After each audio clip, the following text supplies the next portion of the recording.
they've helped thousands find the home of their dreams. Now it's time for a different kind of home improvement. This is Our Healthy Homes, bringing comfort and wellness into your household. There is no place like home. Here are your hosts, Keith and Sheila Hittner. Sugar in the morning, sugar in the afternoon. Hey there, welcome to the program. This is Our Healthy Homes, ourhealthyhomes.com. That's the big website you got to go to, ourhealthyhomes.com, or give Sheila a ring-a-ling-a-ling, 651-775-9194, 651-775-9194. Come on. I lost my thought right in the middle of the phone number. You did. Give Sheila a ring-a-ling-a-ling. She'll be happy to help you, steer you in the right direction on your health and wellness needs. And we are talking about the four pillars of a healthy home. Yes. Of course, real estate, the ecosystem, the body, and the mind and spirit. All four pillars need to be secure or the roof comes tumbling down. That's right. It does. All right. I'm excited about this week's show. Help us grow the network, if you will. Just share this show. This is going to be a good show. I'm really excited. First of all, Stephanie Fleming is on the program. She is the executive director of and founder of Inspire and Flourish. Yes. Inspire and Flourish. First of all, thanks for being here. Well, thank you for having me. And thank you for having a name I can pronounce. It's very important for a senior to have a name. Okay, so just to give a little background here, 66% of American households have a dog in the house. They are approximately 77 million dogs in the United States. That's a lot of animals. Minnesota falls, actually we're not that high on the list. There's 11 states, only 11 states have fewer dogs than Minnesota, but still it's 64% of the households in Minnesota have a dog in the house. So we need it. We need a lot have a cat too. Yeah, cats are big too. No, I mean, I think that if I remember right, I think it was like 80% of people who have dogs have a cat too. A lot of people that have a dog have a cat too, as well. Wow. Yeah. So pets is the deal. Yep. Yeah. So you are what is Inspire and Flourish? What is that? Oh, especially since the name shows nothing to do with animal rescue. Has nothing to do with it. Yeah. But Did you pick that name? Well, it's a combination of a handful of things. I used to run a marketing company called Flourish. Okay. And then Inspire was going to be a partnership with somebody else, and it came together. And if you think about it, whenever I post anything, people will say things like, "Oh my gosh, you inspire me." Oh, nice. So we had a little branding in the beginning that said, if we can inspire others, we'll all flourish. Sure. So, that's kind of like the concept of it. I like that. But to help people understand a little bit more what we do, our logo has two little paws and two little hands, because it's all about the hands helping the paws and things like that. And we work with so many people that physically get involved, and that's where the hands come in. All right, so let me just talk first about, so what is the mission of the nonprofit? Oh. Well, boy, that's a tough one, because, and I should know that because we keep changing everything. We kind of morph into the world as they need us. So we're constantly always changing. One day is never the same as the next. But our mission is to support the animal rescue community. Okay. In the ways that they need us. So, and it can be every day is different in what they need us for. So what primarily does that look like? The rescue community. So are you affiliated then, or of like other rescue operations that actually bring animals in and shelter them, and that do you do that personally? Bring animals in and shelter? Well, that was one area that we were asked to do, so we are developing that in the cat world. But an example, last year we partnered with 28 different rescues. Oh. So every rescue has different needs. One rescue may say, "Oh my gosh, if you ever come across some kennels, we really need them." Whereas another rescue says, "If you give me another kennel, I'm going to die." You know what I mean? Yeah. So we kind of keep a pulse on the rescue community. Some will take blankets because they do spay and neuter clinics. Another one has no needs for them. So resource marshaling is a big part of it. Yes, and just kind of finding out. People hear about us. For example, one gal, God bless her, she gave us $20,000 worth of these fluffy dog beds, and they also work with cats too. It was 500 of them, and they were worth $20,000. Wow. they took over my whole third stall. Sure. When I reach out to rescues, I don't reach out usually and say, this is what I have. I usually reach out and say, is there anything you need right now? And then I have stuff in a storage facility. I have stuff in all three of my garage stalls, my basement, etc. And that particular one, though, I did take pictures and reached out and said, who needs these? And I had 25 different rescues say that they needed them. In a perfect world, they would come and pick them up. Mm-hmm. Right. But that doesn't work because they are so busy. Everybody is bursting out of the seams with what they have, and that doesn't count the administrative part. There's so much involved in animal rescue because we're behind the scenes, I say. Mm-hmm. But they just can't do that. So I'll say, hey, I'm going to be in your area next Thursday. I can drop off some. How many do you need? One rescue I gave 100 of them to because they have so many animals. And then another rescue didn't have space for it, but they could use 20 of them. So I kind of know which rescues need things, which rescues have the ability to store things. Sure. I kind of am like a liaison between rescues. There's a picture of me holding all three of my dogs. One is local, one is national, and one is international. So, and I do that because that's how we work. And, I was going to Mexico with one of our really good partners that we have down there, and she needed leashes and harnesses. And so I put that out there, and a handful of my rescues that had too many of them gave them to me. And then I loaded up a suitcase full of it and brought them down, And they all... So they can be used? They don't have to be Yeah, used? we asked that... just even like if you give clothes to the Salvation Army, God bless you if you wash it. You know what I mean? Right. I don't take blankets and bedding anymore unless it's washed because sometimes it's just too much for me to also do that. Right. I mean, I got to wash my own blankets every time I do a transport, which we do a lot of transporting of animals for the rescues, picking their dogs up, or sometimes just bringing them from doctor's appointments. Wow. Some fosters, God bless them, they'll foster an animal, but they might have multiples. They might have children of their own. They might have a job. So someone might call me up and say, oh, Stephanie, can you go get this cat over here and can you run it down to the hospital for us? And I'll do that. Or can you pick up an animal at the pound and, we got someone who's willing to foster it, but it needs to have this shot and this shot, or it needs to have a kennel. And, every day it's something different. So, so every time I do a transport, I wash all that stuff. Now, you mentioned Mexico, so it's not just Minnesota. No. So Minnesota, locally, we work a lot with the Indian reservations. There's a lot of need there. Most of my rescues consider the Indian reservations our local work. People don't know this, but pre-pandemic, a lot of the people got their dogs, including the Animal Humane Society, from the local reservations. We have a lot of surrendered and stray dogs that are brought in. They are vetted sometimes after they're brought to the rescues. Sometimes they're vetted by the the local community or whatever, but we do help a lot of the local reservations. I myself will meet a Native woman, I love her to death, in South Dakota. Okay. She fosters in her home, and she transports the animals at least once a week, and then we would meet her. I'd load my car up with 25 animals, and then bring them back to Minnesota and drop them off at rescues along the way. And then I'd end like maybe in Eden Prairie we usually meet in a parking lot, and like 5 rescues would meet me there and take their particular dogs. So that's the local work. The national work, which I know some people have some issues with, we got to help our own community, right? And I get that. Right. But a lot of these partnerships were made pre-pandemic, so they still have the needs. They the parts of the country where there's a lot of warm weather, a lot of animals run all over the place, and therefore you have a lot of unwanted litters and pregnancies. And there's still such a need to help those communities. They're so poor; they don't have access to resources. They're just like us up here. Their impounds and their shelters are overflowing, and I respect these rescues that said, you still need us. We're overflowing here, but we're not going to cut that partnership off just because we're all stressed. Because we're all stressed. But and so people are mad a little bit about that, which I understand, because we do need to do local work, and I have unbelievable respect for those people who do the local work. They pull the dogs out of the impounds and things like that, and I support that a lot. But I still will be part of that transport from down south. Like I'll go to Wisconsin. I'll be like the 12th leg from dogs that came up from Kentucky.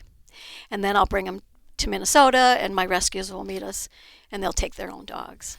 So, do the when you get here to Minnesota, do those rescue sites know what they're getting? Oh yeah, they all have histories.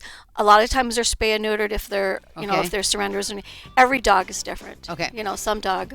Some dogs will not have that done yet, but then the rescues will take care of that. Got it. Okay, I have a lot of why questions. So, come back from break. So we're going to head out to break, pay some bills. When we come back, I want to find out some why questions. Why a nonprofit?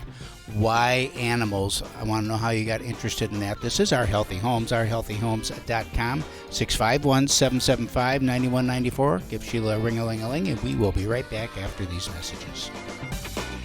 Hey, welcome back. Thanks for staying with us. We're here in the studio with Stephanie Fleming, and she's the founder and executive director of Inspire and Flourish, and we're talking about animals and animal shelters. And when we went out to break, I just was curious about, first of all, what got you interested? Have you always been interested in animals, or why animals?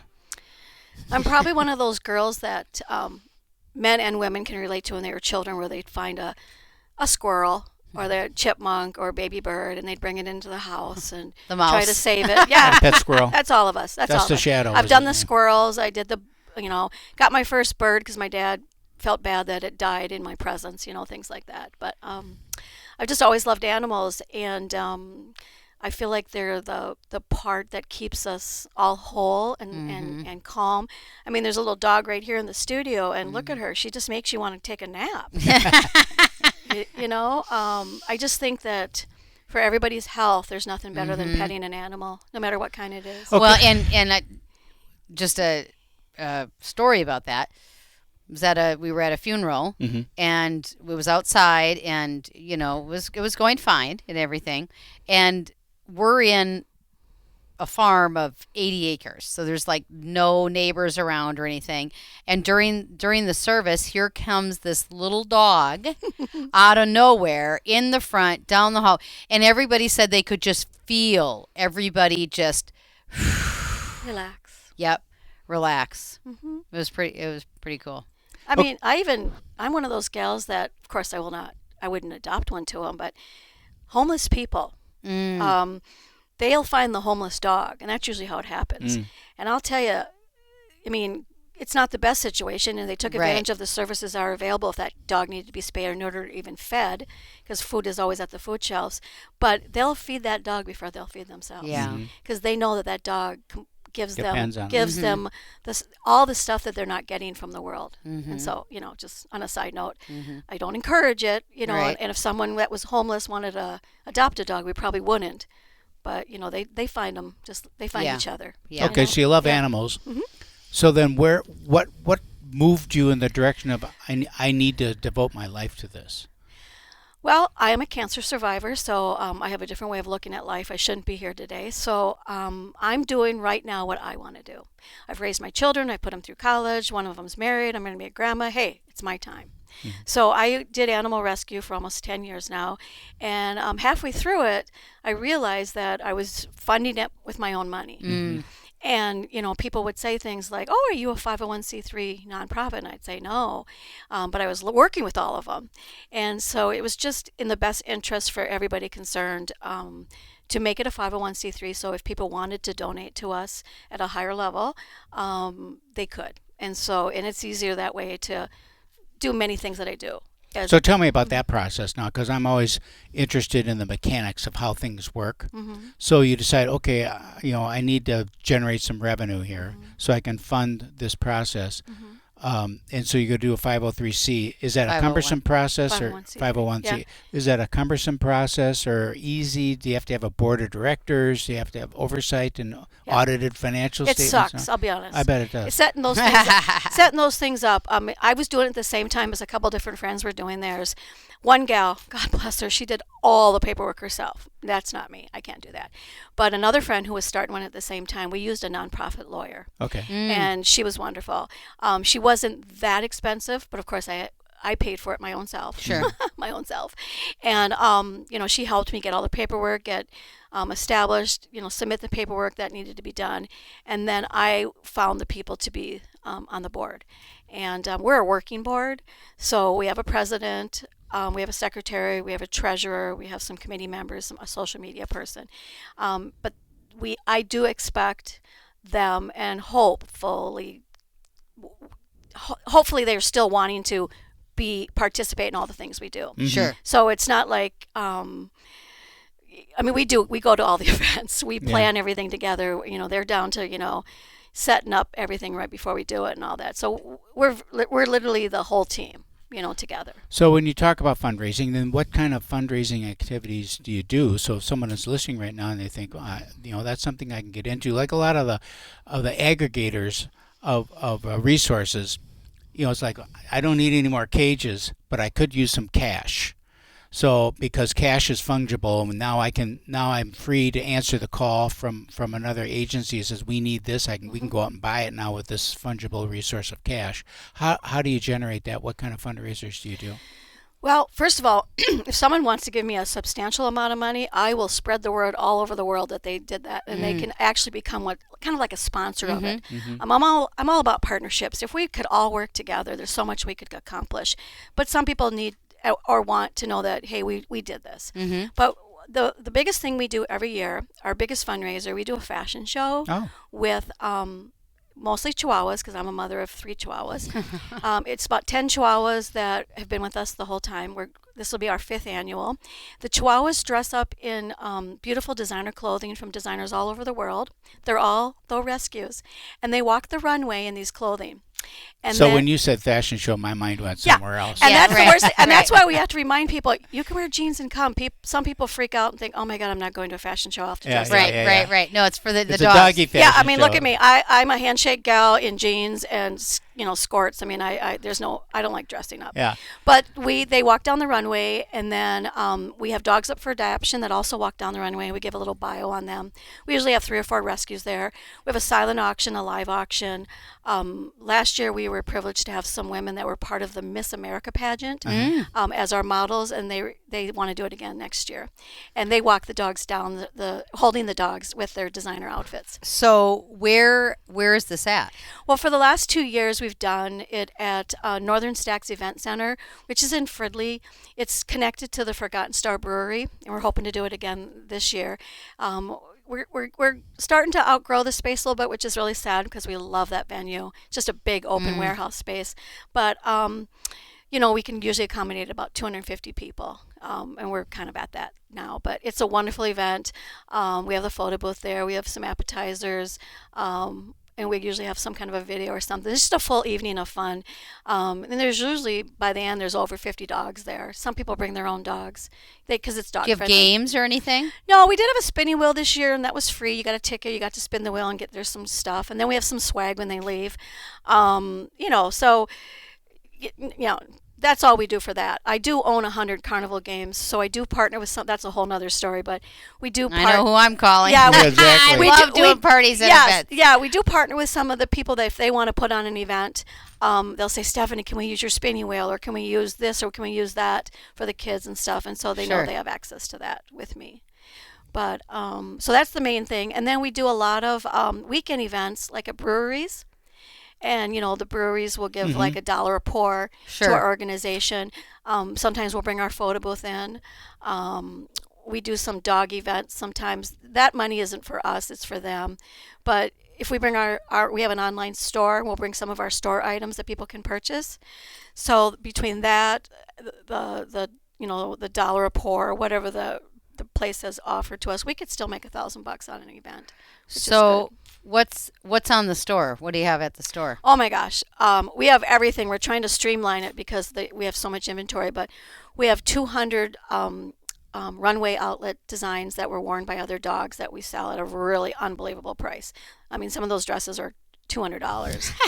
I know. Believe it or not, when you talk about lots of animals, the East and the West Coast are full of that, and they dress their animals. Yes. Oh, yes, they do. Us in Minnesota don't as much. And when I was first coming up with this concept, my husband's like rolling his eyes because he doesn't like to dress up our dogs. But so we kind of do it, not in a fun way, like I'll bling these dogs up to death, you know what I mean? And people just are like amazed that this is how their people dress their dogs. Steel was in a fashion show one time. I don't even remember what that was for. Remember, Mom took stone or stucco and Steel stucco condo. Or dogs that we have. Yeah, the real estate dog names, right? Steel stucco condo. Gotcha. Yeah. Yeah, it was a long time ago. I don't remember what it was for. But But it was the runway, Yeah, and we took yeah. them on the runway, and Mom took them, and I took one, and different outfits. I don't remember what we...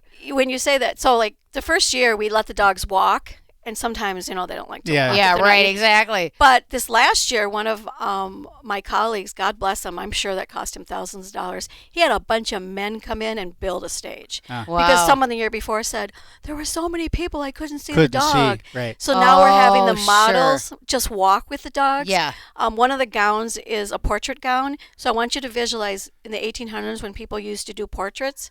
Wow. So these gowns are, let's see, 3 to 4 feet long of a train, and so the Right. models will just hold the dog, and the train goes over their Sure. shoulder, and they'll just walk down and show them. Can I be a model and hold the dog? Yeah, yeah. So I mean, that's our biggest event, and people love it. They So what love it. time of the year is that? Usually February because there's Okay. nothing else to do in Oh, Minnesota. sure. Yeah. Right. Yeah. Okay, now part of our healthy homes is the 4 pillars. We talk about the mental health part of it. It's so important. Animals have such a key, or can have a key. Oh, my. Be a key ingredient in mental health. And I'm sure you must have some stories, of transformational stories, that you can share when we come back from break, about with the impact that you've seen that these rescues have had on both the people that handle them and the people that maybe bring them in and foster them and stuff like that. If you're interested in hearing about that. Oh, I have a great story. This is Our Healthy Homes, and we'll be right back after these messages. Hey, welcome back. Thanks for staying with us. We're in the studio here with Stephanie Fleming. Inspire and Flourish is the name of her organization, and she was going to come back. We were going to hear about a story, like a mental health support that supports one of the pillars of Our Healthy Homes. And during the break, we got talking about another story. It's like they got to hear this. So, and Which this one is you want? Afghanistan. Tell us about Afghanistan. Okay. I like to tell everybody, when you see a dog up on Pet Finder or at an adoption event, there's so much more that happened to that dog to get it there. You know, there are so many steps that went to that dog, and that's who we are. We are those steps behind the story. Do you know what I mean? Yes. So, like, there's no, there's animal rescue, which everybody knows, but people like us just try to support as many of them as we can and do what we can do with each one of them. So I have a very special friend who has partnerships and relationships all over the world. And she was contacted by a woman right when the Taliban was taking over. Was that 2-3 years ago now in Afghanistan? Right. And as a woman also, she had to get all these dogs out, and then she kind of had to disappear. She was there? She ran the rescue. Okay. And So even in Afghanistan, during the war, there's animal rescue going on. We did something with right after the war started with Ukraine. That's a whole nother story too, because I think we have to remember that we can help our community, but we got to also be there for our fellow neighbors all over the world. Okay, so now let's just stop. Yeah. I'm going to let you go on, but there's people who are listening right now that are thinking to themselves the resources that are being spent on dogs and cats and all that. And we have people who are starving around the world and all of that around the world.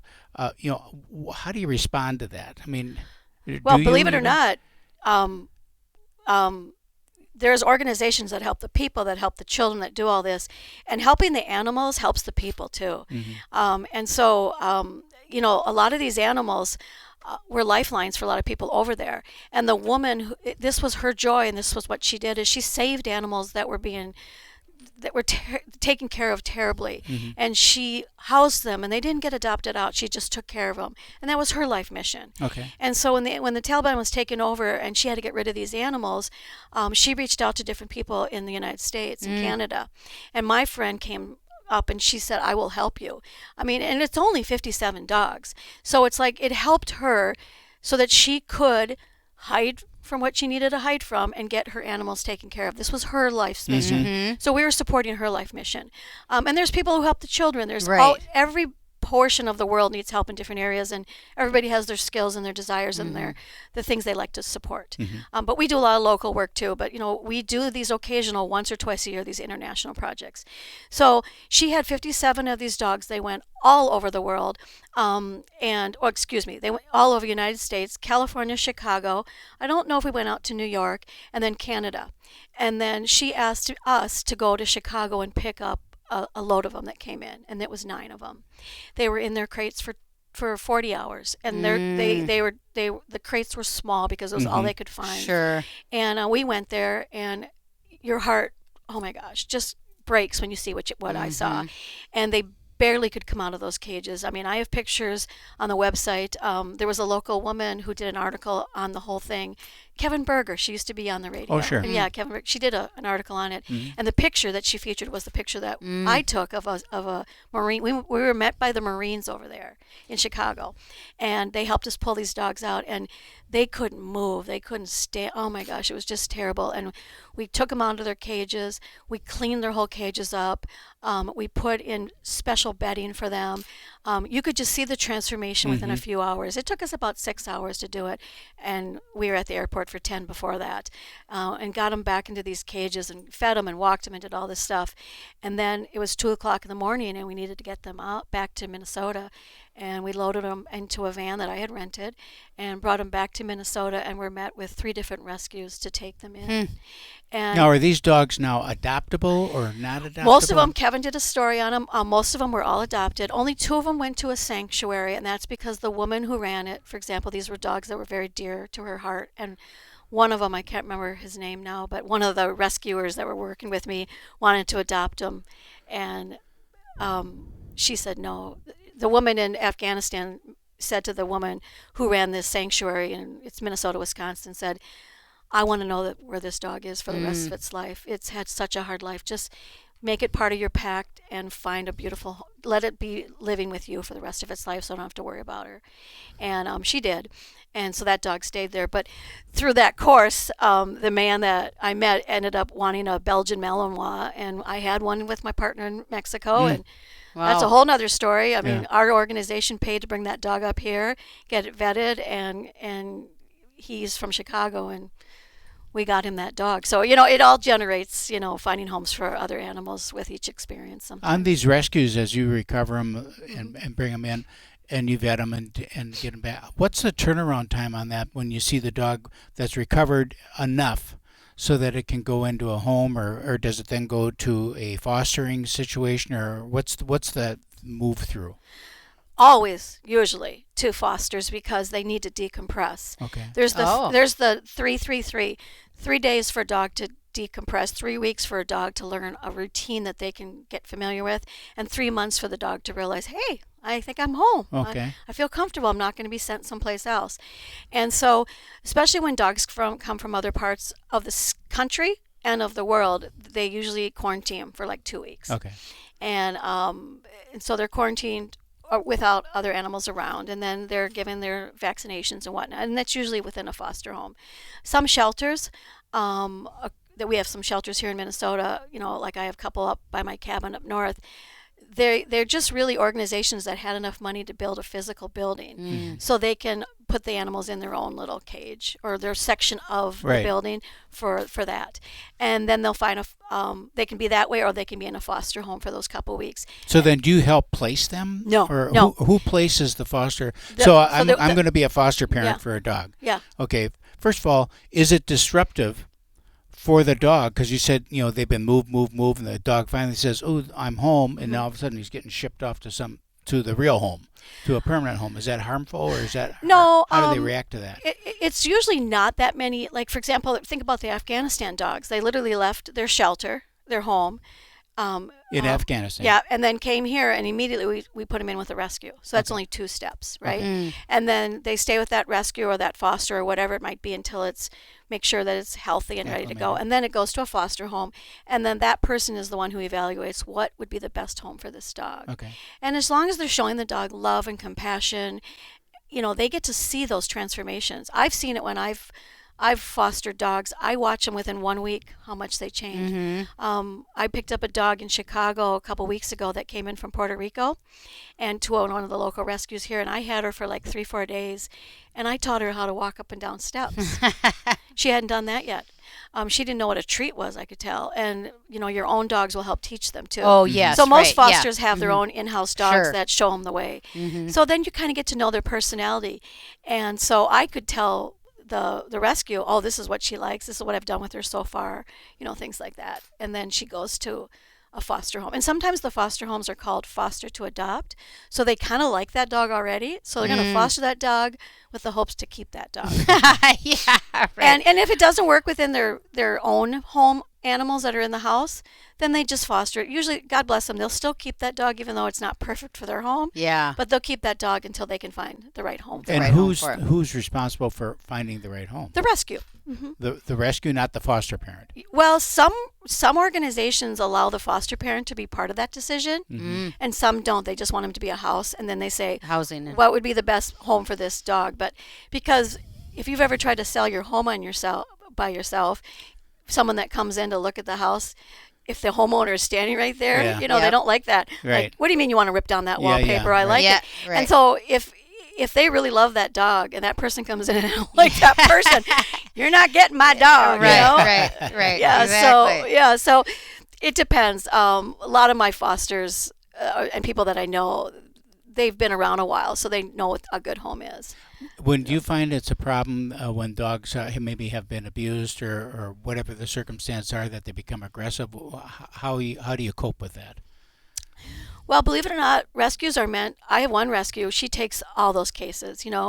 They'll put time into the dog. They'll find out what the problems are, because sometimes if they're a stray or they don't have a history, they'll bring in trainers. I mean, are there certain circumstances where they have tried everything and it's been 6 months or a year, and then that dog is just not adoptable? Will that dog be put down? Yes. Yeah. If it's going to hurt somebody, sometimes that dog just might need a sanctuary where it can just run and play with other dogs. I have one rescue that she doesn't care if the dog comes in and bites every single person that works on the property as long as it gets along with the other dogs. Right. Because it's a sanctuary of free roaming dogs. And those dogs don't have to like humans. They just come, they get their food, they hang out with the dogs. Everyone knows that you can't probably touch these dogs sometimes, right. I mean, it all depends on the situation. And even a dog like that, in time, the master's feeding it, they will gradually, that will decrease the amount of aggression like that. They say there's no such thing as a feral cat. That you give an animal enough love and everything, it could take 2 years before that comes up to you. Right, but, yeah. There's no set time. Yeah, but just like humans, it depends on their environment. This is Our Healthy Homes, ourhealthyhomes.com. We'll be right back. Hey, welcome back. Thanks for staying with us. This is Our Healthy Homes, ourhealthyhomes.com, 651-775-9194. The lovely and talented Sheila will give you some direction on getting rid of that muffin top.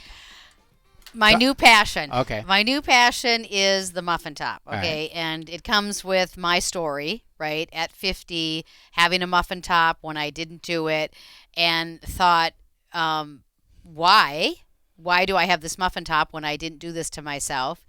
And, during my journey and all of that, I was able to take care of that. And we've been doing a lot of how to reduce your blood sugars naturally.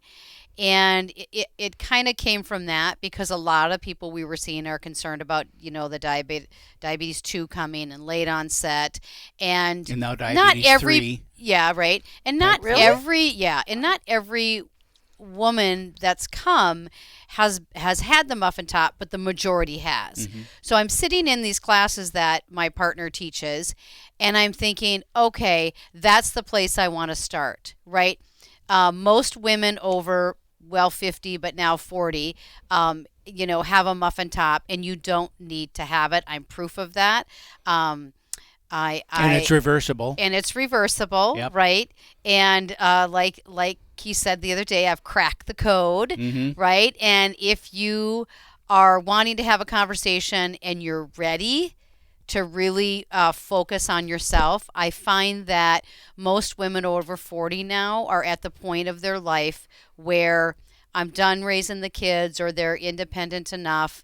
I've put all my energy into teaching them, growing them, and raising them. And now it's time for me, because the true reality is that if we're not taking care of ourselves, we're not going to be there for our kids, right? And our grandkids and so forth. So, Muffin Top ladies, I'm all yours. It's not a fairy tale. You can get rid of it, and I am living proof, and I want to help you. All right. Okay. Call 1-800. 1-800 Don't do Muffin Top. that. No. 651-775-9194. Okay. So All we right. have another story. We're talking with Stephanie Fleming, the founder and executive director of Inspire and Flourish, and she was telling us stories, heartwarming stories about these animals, and it almost makes you want to be a rescue dad, to bring dogs in, because I love dogs. I've had a dog my whole life. So you have another story. We talked about Iraq, so you've got another story that you wanted to share with us too. Why don't you tell us about that? Oh, I love this story. This is my story of Mowgli. Mowgli is a 10-year-old mixed breed dachshund-looking dog, so you can visualize it. Okay. And his owner, a young man in his 30s, passed away. And the father was really good friends with my neighbor. And they were chatting, and my neighbor said, "Oh my gosh," his name is Tom. Tom says, "My neighbor does animal rescue work. I want to reach out to her." So long story short, they brought me over one day. The other man's, coincidentally, his name is Tom too. So he comes down and he says, my other friend Tom says, "Stephanie, come meet this dog. See if there's something you can do." So I walk up to the house and I see this little dog, and I'm like, "Oh my gosh!" Right. And I sit down with Tom, and he tells me his story, and I said, "I can find that dog a home." So he's almost crying and everything, and it was I just knew I could find it. And he has his daughter there, and both of them, he had just lost his wife a few years ago. He had some senior dogs himself. His daughter had a handful of dogs. They could not take this additional dog, and they struggled with that. We should be helping this dog for our son, but it was just not feasible for them to take this third dog. So I'm getting ready to leave, and he's kind of shy. The dog is a little bit, and I lean down and I say, "Goodbye, Mowgli. Can you give me a kiss?" And he gave me a big slobbery kiss, and then Tom started crying. He's like, "Oh," and he told my other friend, "I feel really good about this." So fast forward, I'm thinking, okay, how am I going to do this? So first of all, I have a lot of rescues I partner with, so I'm going to pick my rescue that I'm going to make sure this dog goes under, if you will. Yep. To the point that I even knew the foster that I wanted for this dog. Oh, wow. So I approached my rescue group and I said, "Here's the deal. I will pay for everything for this dog. You, in the end, this is who I want to foster it, if you're okay with that, and then you get the adoption fee." Because that's how I work. I'll pay for the things that, that might go into it, because why would they want to take a dog on if it's going to cost them a lot of money? Right. And it's a senior dog, so it's going to need its teeth cleaned and things like that. So they're like, sure, that's a win-win, right? So the dog is, and in my mind, I'm thinking, okay, I got to find another young person, but the dog is 10 years old. Right. Okay? Right. Exactly. So this is a particular rescue group that I work with that they allow the fosters to make the decision. So I knew that was even better. So, and I will add this, the foster is part of my team too. So I knew this was perfect. Right. So it took a couple weeks. We got his teeth cleaned. We saw how he was with other dogs, and she'd send me pictures all the time. And they took him to the Twins game for an event. They took him to a brewery event, and all the pictures, he's smiling, he's happy. We got little collars for him, and he's sitting outside at the foster's house with all these other dogs. So everything's working great. And then she sends me a note, and she says, "I found the perfect home." And so he's got his teeth cleaned, and keep in mind, in between the family of Mowgli, when they had the funeral for the owner, they put in the obituary, "In lieu of flowers, please send a donation to Inspire and Flourish." So we gathered a lot of money, which was super nice. Yeah. And so we could pay for the teeth cleaning, and then her name is Fia. She found a home for the dog. And what was wonderful is it was somebody. Have you ever heard that expression where someone says, "Who rescued who?" Mm-hmm. Oh, yeah. It was a woman in her 50s who had just lost her husband. And she needed something for her heart, and this dog needed something for his heart. Mm-hmm. So, it wasn't what I was thinking would be the person, but Fia knew this was the right person. Mm-hmm. And immediately when they met, and this dog was looking so good, he had lost a little bit of weight. He was happy. He had brand new teeth cleaned, and he just jumped right into this woman's lap, and it was a beautiful thing. But what I loved about this whole thing is because we had so much money that was raised for the love of this family, that for the people that loved this young man that passed away, we wanted to do something in honor of him and Mowgli. So we came up with what can we do that will honor both of them, and we would spread the love. So one of our committee members actually went out to California and picked up 2 dogs that couldn't fly, that were both pregnant, and was going to bring them back to Minnesota. They both ended up giving birth in the car, which is kind of fun. So one of them came back, went right to one foster, and then her name was Fia again, the same gal. She took care of the other one. So what we decided is we wanted that love to go even farther, especially within the woman who made all this happen. So that dog who gave birth in her car had 5 puppies. And so that all those puppies will be spayed and neutered by us. They will get vaccinated by us. They will, Fia will find a home again for that dog. And then the mama dog, who's so sweet, she needs surgery to have her eye removed. We will pay for that. So this little dog and this beautiful man who lived on this earth, because of how the whole thing came out, so to speak, are able to touch so many other lives, so that their existence on this earth is being noted and is being carried on, and it's all paid for from the donations of the people that loved this family. So it's a beautiful full circle story, and we love those. And we knew that we wanted to help some other people because of this family's love for this young man. His name was Matt, and we just felt really good about being able to help other animals because of Matt and Mowgli. Well, I went to a funeral last night, or visitation, and so many people in there were like, where's the dog? Because it was a single gal. And everybody's like, what happened to the dog? Where'd the dog go? And so the guy that took the dog was the guy that took the dog when she would work her late nights and travel and do things like that. So, but I suppose, I never thought about that. There's a lot of single people that when they pass, then these animals have to go somewhere too. And I have a friend right now who took 2 of the dogs that, sometimes there's things on Facebook and whatever. That's a whole nother story too. But I did bring in 3 small Chihuahuas to my home and found rescues to take them. That's usually, like I say, I make sure rescues take them, and then we pay for everything. And she did end up adopting 2 dogs through our connections, and she was recently diagnosed with cancer. So she reached out to me to let me know I may need to do something with, and so she called me again because she got them through us and with our connections. So she knows that I'll be there if she ever needs a place for those dogs. And I don't know if a lot of people think about it, but if you don't have your will, please, get your will and your health directive.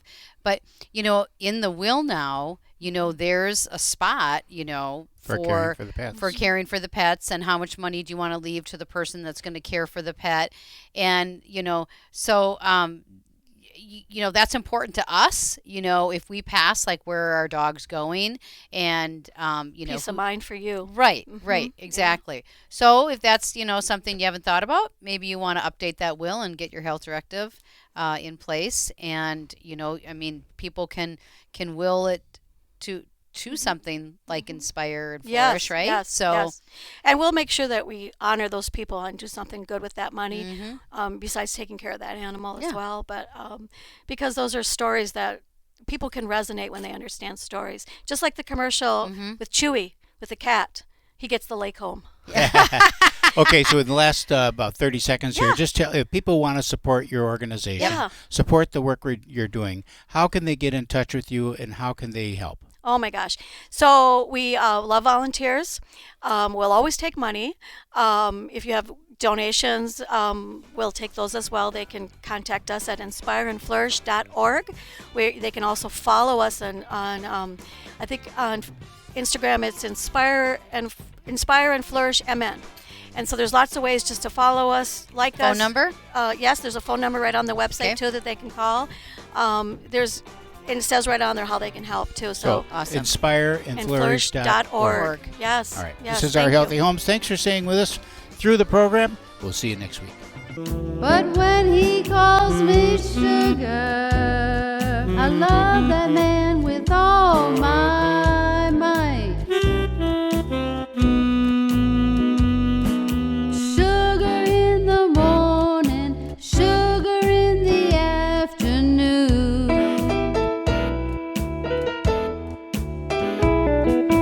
Sugar after dinner, sugar in every room. He says I'm sweet as I can be. When he calls me that name, it does things to me. I tell him, honey, you can call me sugar.